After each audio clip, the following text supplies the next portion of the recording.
Olá pessoal, aqui é o Wilson e nós vamos ver nessa aula, no caso, as nossas ferramentas.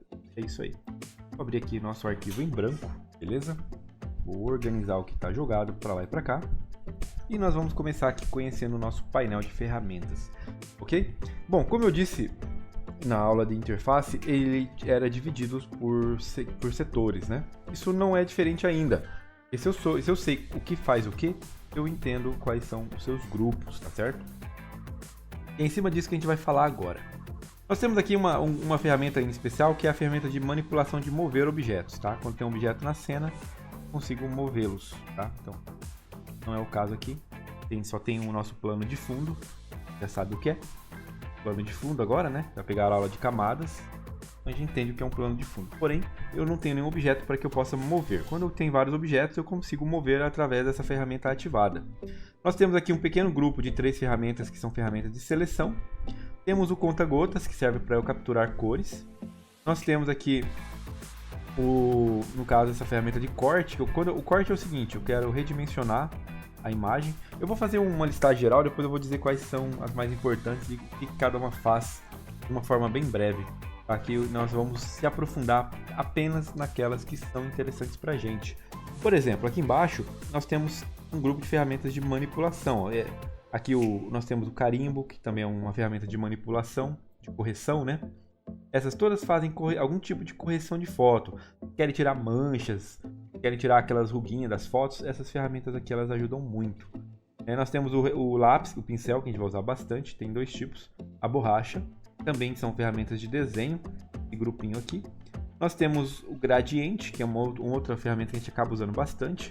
Nós temos aqui, no caso, essa ferramenta de desfoque. Em algum momento a gente acaba usando desfoque, ou no caso de nitidez. No caso aqui ela tem bastante coisa embutida. Ela tem a sobreposição, tem a esponja, né? Ela faz bastante coisa. Nós temos aqui, por exemplo... ferramenta de nitidez, então ela é o oposto aqui da ferramenta de desfoque, né? Aí temos as ferramentas de texto, vetor, nós temos as ferramentas de manipulação, que no caso é interessante porque em alguns programas de vetor, essas aqui são as principais ferramentas de selecionar objetos, porém elas selecionam vetores, e no caso aqui também ela cumpre esse papel. Então nós temos a seleção branca e a seleção preta. A seleção preta, ela faz a seleção de objetos de vetor, a seleção branca faz a seleção dos pontos do vetor, assim como se fosse o Illustrator. São basicamente as mesmas ferramentas, porém aqui elas são coadjuvantes, elas não são protagonistas, né? As protagonistas estão aqui em cima, ela está aqui embaixo porque ela não é tão importante nesse cenário do Photoshop. Nós temos a ferramenta de manipular, que é o mover o palco, né? A gente consegue, quando tem um zoom, consegue manipular para lá e para cá todo o projeto, é isso. E nós temos a lupa, também é isso que eu acabei de fazer, dar o zoom, né? Aqui nós temos 3 pontinhos, nós temos ferramentas escondidas, né? Nós temos aqui, no caso, várias ferramentas, no caso de vetor, de texto, de mistura de pincéis. Sim, nós temos bastante coisa aqui escondidinha que nós vamos usar conforme a nossa necessidade também. Então essa versão nova do Photoshop, ela não traz todas as ferramentas, ela simplesmente esconde algumas aqui e nós ativamos conforme a nossa necessidade. Nós temos aqui uma parada que é muito legal, que é o plano superior e o plano de fundo. Então aqui, por exemplo, a tela de fundo, o background é uma tela de fundo, então ela é vermelha, no caso aqui está branca, mas eu inverti, né? Pode inverter também. Então aqui acima é a cor de preenchimento do objeto e aqui é a cor do plano de fundo do objeto, tá? A diferença é o seguinte, pessoal, quando eu, por exemplo, faço uma seleção aqui nessa imagem e pego o mover daqui e faço o movimento, ela revela e tem embaixo, que seria o rosa, que é o plano de fundo, é o rosa. O plano de preenchimento superior é o branco, tá? Então, por exemplo, eu jogo aqui rosa, eu venho aqui, crio um quadrado, ele vai criar um quadrado rosa, entenderam? Porque a cor de preenchimento é rosa, então, para vocês entenderem esse negócio aqui. Aqui nós temos algumas coisas, por exemplo, máscaras, né?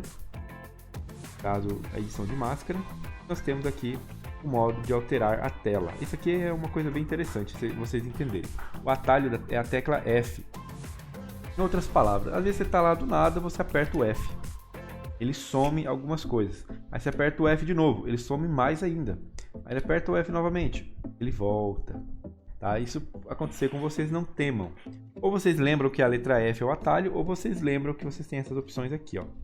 É o modo de visualização das telas. Tem o módulo padrão, o módulo tela cheia com barras e o módulo tela cheia, que é só a tela mesmo, não tem mais nada. É só a tela para você editar. Para você editar aqui, você tem que conhecer tudo quanto é atalho para não ter que usar nada, só a tela, né?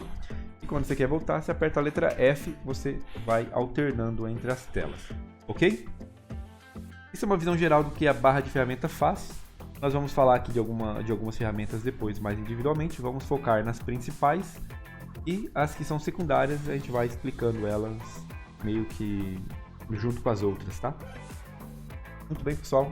Essa aula era isso mesmo. Um abraço e até a próxima.